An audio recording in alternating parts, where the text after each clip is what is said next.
In the small, forgotten corner of the city, where cracked streets whispered tales of hardship, lived a man named Arjun. His home was nothing more than four uneven walls patched with scraps of wood and tin sheets, the roof leaking every time it rained. Yet for Arjun, it was a palace because within those walls he carried a heart full of hope. He worked as a daily wage laborer, his hands rough from years of lifting bricks, his clothes worn thin from countless days under the sun. Every morning he woke up before sunrise, not for himself, but for his little daughter, Mira, who believed her father could fix any broken thing, whether it was a toy or her dreams. Life was not kind to Arjun. His wages were barely enough to buy a handful of rice, and the debt collectors often circled his home like vultures. But he never let Mira see his worry. Every evening, no matter how tired he was, he returned home with a smile, telling her stories of magical lands where the poor always found treasure and good hearts always triumphed. His stories were more than bedtime tales, they were his promises. To her, silent vows that someday life would be better. One winter night, disaster struck. A fierce storm rolled through the city, the wind howling like a beast, tearing apart fragile roofs and flooding low-lying homes. Arjun's house was one of the first to fall apart. He clutched Mira tightly as the rain poured in, the walls trembling under nature's fury. By dawn, what little they owned had been washed away. They stood outside, shivering, staring at what used to be their home, just broken pieces of wood and scattered dreams. Neighbors pitied them, some offering words, others scraps of food. Arjun thanked everyone, but deep inside he was broken.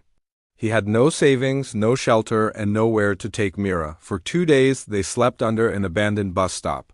Arjun tried to stay strong, but each night he lay awake, silently crying into the darkness, feeling like he had failed his daughter. On the third day, while searching for work, Arjun saw a construction site where laborers were building a large apartment complex. He begged for work, and the supervisor hesitated at first, but Arjun's determination won him a chance. Day after day he worked tirelessly, mixing cement, carrying bricks, even working late at night. His body ached, but he held on to one thought. Each brick he laid was a step closer to giving Mira a real home. Months passed. Winter gave way to summer, and Arjun never stopped working. He ate little, saved every coin he could, and slowly began rebuilding his shelter. It wasn't big, it wasn't luxurious, but it was strong. Each wall was built with his sweat, each nail hammered with love. Finally, one evening, under the golden glow of sunset, Arjun placed the last tile on the roof. Mira stood in front of the finished home, her eyes wide with wonder. "Papa," she whispered, "it's beautiful." That night, for the first time in months, they slept under a proper roof. The wind couldn't tear it away, and the rain couldn't seep in. Arjun lay beside his daughter, looking up at the ceiling, his heart swelling with quiet pride. He realized the truth: his home was not just built of bricks and wood, but of perseverance, sacrifice, and love. The story of Arjun's home spread through the neighborhood.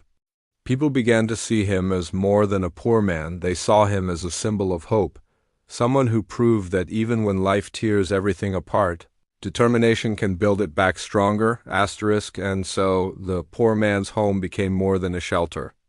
It became a lesson that true wealth is not in gold or stone walls, but in the strength of the heart and the love that fills it.